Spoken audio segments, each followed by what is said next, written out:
So guys, magluluto tayo ng pinakamasustansyang gulay sa balat ng lupa.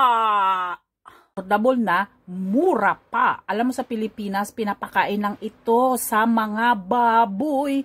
Dito sa Turkey, napakalaga itong gulay na ito. Isa ito sa may pinakamasustansya at napakayaman sa omega-3. Dahil ang isda lang po ay ang may omega-3 at ang gulay lang na ito ang may omega-3. Ano na kung anong gulay na ito na maraming omega-3? Sige daw sa mga bright dyan. Ano daw be? Bago daw ipatuloy natin ang video. Ano daw yung pinakamayamang may omega-3 na gulay? O sige bright, sagutin mo na! Pala ng gulay na naiwan dito sa aking pisngi. O so ito siya ang sinasabi kong mayaman sa omega-3. Ito naiwan sa aking bunganga.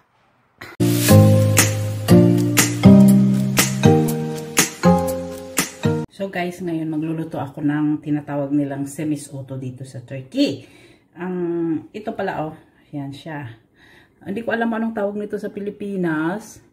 Pero dito, isa ito sa pinakamasustansyang gulay dito sa bansang Turkey. Dahil ito po ay rich of omega-3. So, tingnan naman ninyo. Sa Pilipinas, pinapakain natin ito sa baboy.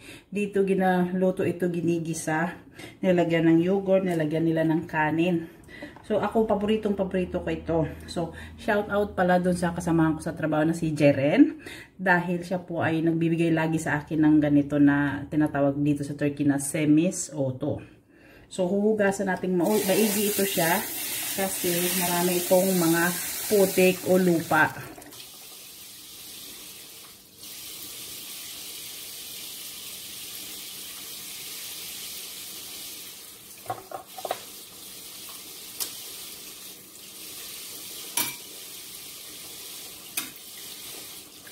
Dahil sa mahal na ang mga bilihin ngayon, kaya ang semisoto nagmahal na rin kung sa palengke. Isang tali nito ay nasa 5 lira. So, lagi po akong bumibili nito every week. Dahil ginigisa ko lang po ito sa sibuyas at bawang. Dahil paborito ni Asya ito. So, aside na very, very healthy siya, talagang masarap siya. Parang piling ko kangkong lang natin sa Pilipinas.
Ihalo nyo lang siya ng maigi.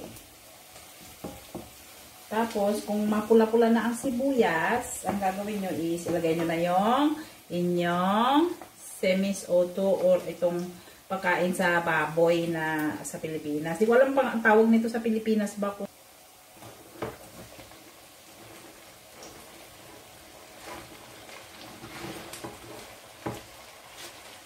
sa Middle East. Alam po nila ito kasi doon, niluluto din ito katulad dito sa Turkey, ang gulay na ito. Kasi first time ko ito nakita na inaalagaan sa Saudi Arabia nung nasa Riyadh pa ako. Kasi may taniman doon sa compound ng hospital namin Yung nagtatanim pala yung mga kasamahan ko na Pilipino din. Kasi niluluto nila ito para ganito ginigisa.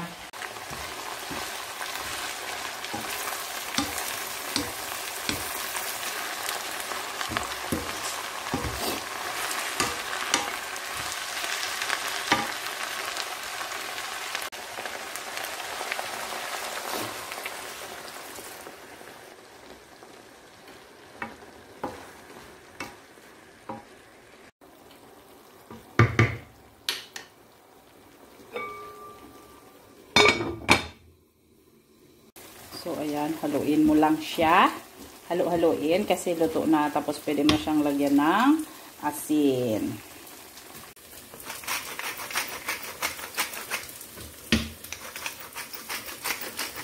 Haluin mong uli. Takpan mo at pwede mo nang patayin muli. Paalala lang pala dito sa Turkey, hindi po gumagamit ng bitsin ang mga tao. Kung sanay po kayong gumamit ng bitsin, ayan, magdala kayo ng bitsin. At wala rin pong patindang magic sarap dito. Kaya kung gusto mong masyadong malasa ang iyong pagkain, magdala ka ng magic sarap galing sa Pilipinas. So, dahil ako ay Pilipino, kasama ng semis-auto dyan. Yan. Ito rin, ako ay nagsangag namang itlog. Yung itlog ay tira po na yun ito kahapon. Hindi po nila kinain ng almusal ang itlog dahil nagluto po sila ng fishy or six ang kinain nila sa almusal. Olive and cheese. So, dahil tayo ay Pilipino, ang sinangag natin itlog at lagyan natin ng kanin. Dahil sayang. Kahit kamahal na ng bigas dito, so ang 2.5 kilong bigas ay pumapalo na ng 100 lira. So, kakaunti-unti lang po ang niluluto namin bigas dito dahil napakamahal na. So, kung tayo po ay kumakain ng bigas 3 beses ang araw, ay ngayon po dahil mahal na po ang presyo ng mga bilihin dito sa Turkey, ay 1 beses na lang po tayo kumakain ng kanin sa isang araw. So, ang isang takal po na bigas ay nauubos namin ng 2 araw.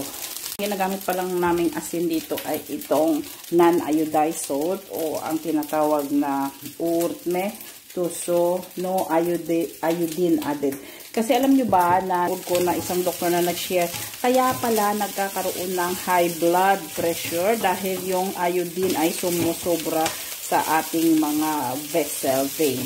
So pag ang ginagamit natin ay iodized salt, naiiwan po yung too much sodium sa ating katawan. So, kailangan high blood pressure, nagbi-build up yung high blood pressure. Kailangan po natin ng asin na non-iodized or iot sauce ang tinatawag nila dito. Kaya, ayan, ito po ang ginagamit naming asin kasi medyo tumataas yung ating high blood para po maiwasan natin tumaas ng sobra-sobra ang ating high blood pressure. So, gumamit tayo ng non-iodized salt. Ako naalala ko yung malit pa ko yung mga asin. Yun po ang gamitin ninyo dahil yun po ay natural salt, sea salt na pinatuyo po sa sikat ng araw at no iodine added para ito ay pumuting-pumuti. So, ito na ang finished product. Ayan, may sinangag, may kamatis at cucumber at may semis-auto. So, mauna na pala akong kumain kasi tulog pa siya ang tatay niya. Kasi sama yun dito. Tulog pa sila, late na kasi silang natutulog. Aside na gusto kong kumain muna mag-isa, mauna akong kakain kasi may ulam ako, bagoong. O ayan, yung bagoong ni Geraldine. Salamat Geraldine. Kailangan kumain nito na wala sila kasi ayaw nila yung amoy nito. Si Asya lang ang may gusto nitong bagoong, kumakain siya. At yung natira namin pala kahapon, shoutout din kay Carmel dahil binigyan niya ako ng dilis. Yan na lang natira sa dilis ni Asya kasi ang daming niluto ito kahapon. Tapos ito na lang natira kay kinakain niya. So, ito na lang tira sa akin ngayon. Kaya ito na lang ang kakainin ko, dilis at bagoong at yung sinangag. So guys, ito po ang buhay dito sa Turkey ng isang OFW. Kung tulog ang inyong amo at inyong mga alaga, kumain po kayo ng pagkain nating Pilipino pag nakakapagluto po kayo. Pag umaattend po kayo ng party sa mga kapwa natin Pilipino, magbalot-balot po kayo ng pagkain. At kung kayo lang po ay free, kumain po kayo at ipifeel nyo talaga ang pagkain nating Pilipino. So, ito ay bagoong alamang. Bagoong alamang. So, ayan. Nam, nam, nam, nam. So, ilagay natin dyan. O, ayan, di ba?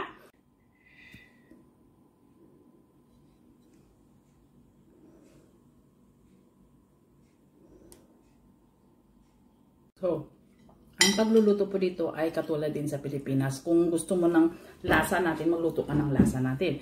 Kasi kami, okay lang na magluto kami ng dilis, bagoong sa aming bahay. Kasi sanay na yung tatay ni Asia na makaamoy ng lasang dilis, lasang bagong pagkain ng mga Pilipino. Hindi mo siya masyado stricto kasi kumakain din siya ng sinigang, adobo, dilis natin. So, okay lang sa kanya. Hindi katulad ng ibang typical Turkish na ayaw talaga nila ng amoy ng isda, ayaw ng amoy ng bagoong, yung ibang mga pagkaing Pilipino ayaw nilang amoy. So, hindi po natin sila masisi kasi culture naman nila yon, hindi po na kaartehan lang nila yon kasi hindi sila nasanay sa ganon. Iba po ang pagkain nila sa pagkain natin. Kung mapapansin niyo, para po ako uling, saka itim-itim, dahil ako po ay umalis ng bahay kaninang alas 8, nagpunta po ako dun sa Falles. Nag-swimming po ako ng 2 oras hanggang 11. Tapos sobrang init po dito na 40 degree. Hindi ko na naisama si Asia kasi nahihirapan siyang bumaba dun sa stair. Hindi rin po ako nagdala ng telepono. Kasi marami pong mga lukulukong mga bata dun na ninanakaw nila yung mga bag, mga gamit, mga damit ng mga swimmers na nagliligo dun sa cliff. So habang tulog, ako po ay kakain. Tapos pagkatapos nito, nag-vacuum naman ako ng bahay. Tapos magligpit-lipit ng kaunti. Tapos matulog ako kasi may pasok po ako alas 4. So 3:30 nandito po yung service. Dito na po yung almusal ko at tanghalian. So ang next ko na kain is dinner na doon sa aming trabaho.